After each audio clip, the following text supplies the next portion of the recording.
কমছে? এর উত্তর হলো না। এই মুহূর্তে ভারতবর্ষ একটা অর্থনৈতিক সংকটের মুখোমুখি রয়েছে। টাকার মান দিন দিন কমছে। হয়তো কিছুদিনের মধ্যে $1 দাম 100 টাকা পার হয়ে যেতে পারে। যদিও এর পেছনে বেশ কিছু বিশ্ব রাজনীতির প্রভাবও রয়েছে, কিন্তু যুব সমাজের মধ্যে যে আশা ছিল যে ভারত ও চীনের মতো দ্রুত অর্থনীতিতে এগিয়ে যাবে, বেকারত্ব কমবে, দুর্নীতি কমবে, অন্তত চাকরি বা এডুকেশন সেক্টর ইমপ্রুভ হবে, তা হচ্ছে না। ফলে এই মুহূর্তে যুব সমাজ এমন একটা কিছু চাইছে যার মাধ্যমে তারা তাদের ক্ষোভের বহিঃপ্রকাশ করতে পারবে। আর আজকের দিনে ইন্টারনেটে মিম এবং স্যাটায়ার তাদের ফ্রাস্ট্রেশনের ভাষা হয়ে উঠেছে। তো বলতে পারেন ককরোচ জনতা পার্টির এই যে হিউজ সাপোর্ট, এটা তারই ফল।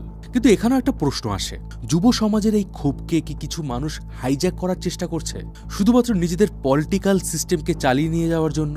আর যেটা একটা দেশের অভ্যন্তরীণ বিষয়, সেটাকে কেন আমেরিকা থেকে কন্ট্রোল করা হবে? তবে এই সব কিছুর মধ্যে সবথেকে বেশি চিন্তার বিষয় হচ্ছে আমাদের দেশের বিচার ব্যবস্থা। আমাদের দেশের সংবিধান এতটাই কমপ্লেক্স এবং বিচারপতিদের এতটাই সুরক্ষা দেয় যে আজ যদি আমি সুপ্রিম কোর্ট বা বিচারপতিদের সামান্যতম ক্রিটিসিজম করি, তাহলে হয়তো আমার উপরে কন্টেম্প্ট অফ কোর্টের কেস চালিয়ে দেওয়া হবে এবং এমন হতে পারে আমি জেলেও চলে যেতে পারি। কিন্তু একবার ভেবে দেখুন তো, একজন দেশের প্রধান বিচারপতির এমন মন্তব্য করা কি উচিত ছিল? যেখানে আজকের দিনে লক্ষ লক্ষ যুবক বেঁচে থাকার জন্য লড়াই করছে, চাকরি খুঁজছে, একটু ভালো রোজগার খুঁজছে, তাদের জন্যই পরজীবী বা আরশোলার মতো শব্দগুলো কতটা অপমানজনক।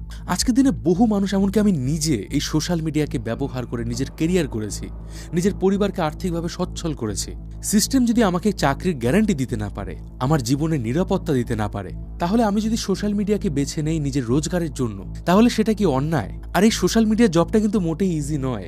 আমি যখন এই ভিডিওটা শ্যুট করছি, এখন বাজে ভোর প্রায় 4টে।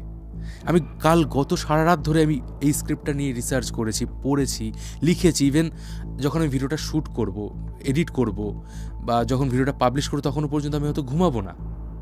এবং গত 5 বছর ধরে আমি এইভাবে স্ট্রাগল করে এই চ্যানেলটাকে বড় করেছি। এবার কেউ যদি হঠাৎ করে এসে আমাকে বলে আমি আরশোলা, আমি পরজীবী, সেটা আমার কাছে কেমন লাগবে শুনতে? আবার এই কথাটার পাশাপাশি এটাও মাথায় রাখবেন, আমাদের দেশ কিন্তু গণতান্ত্রিক। গণতন্ত্রের প্রতি 5 বছর পর পর আপনার কাছে কিন্তু হিউজ একটা পাওয়ার আসে। তাই এই মুহূর্তে এখনই যদি আপনি আবেগের বশে এমন কিছু করে ফেলেন যাতে দেশের ক্ষতি হতে পারে, তাহলে কিন্তু আপনি পস্তাবেন। দেখুন, আপনি ভারতীয় জনতা পার্টি করুন বা ককরোচ জনতা পার্টি, কংগ্রেস, আম আদমি পার্টি, যাই করুন না কেন, নিজের চোখ কান খোলা রাখুন। আপনি নিজে ডিসাইড করুন না কোনটা ঠিক কোনটা ভুল। কেন একজন ইউটিউবারকে বলতে হবে যে আপনি এটা মেনে চলুন, ওটা মেনে চলবেন না? যদি শুনতেই হয় কখনো, 2 পক্ষের কথা শুনুন, তারপর যেটাকে ঠিক মনে হয় আপনি সেটাকে বেছে নেবেন। এতে আপনি নিজের প্রতি সৎ থাকবেন, নিজের ডিসিশনের প্রতি সৎ থাকবেন। আর সবশেষে অটল বিহারী বাজপেয়ীর একটি কথা কিন্তু অবশ্যই মনে রাখবেন, সরকার আসবে, সরকার চলেও যাবে, কিন্তু এই দেশটাকে বাঁচিয়ে রাখতে হবে। আর দেশ তৈরি হয় দেশের জনগণ দিয়ে। কমেন্ট সেকশনে কমেন্ট করে জানান আপনি কি তাহলে ককরোচ পার্টিতে জয়েন করছেন, আর যদি করে থাকেন তাহলে কেন জয়েন করছেন সেটাও বলুন। আর এই ভিডিওটা থেকে আপনি যদি ডিটেলসে সমস্ত কিছু জেনে থাকেন, তাহলে অবশ্যই ভিডিওটা একটা করে লাইক করে দিন, আমাদের এই চ্যানেলকে সাপোর্ট করুন, সাবস্ক্রাইব করে দিন।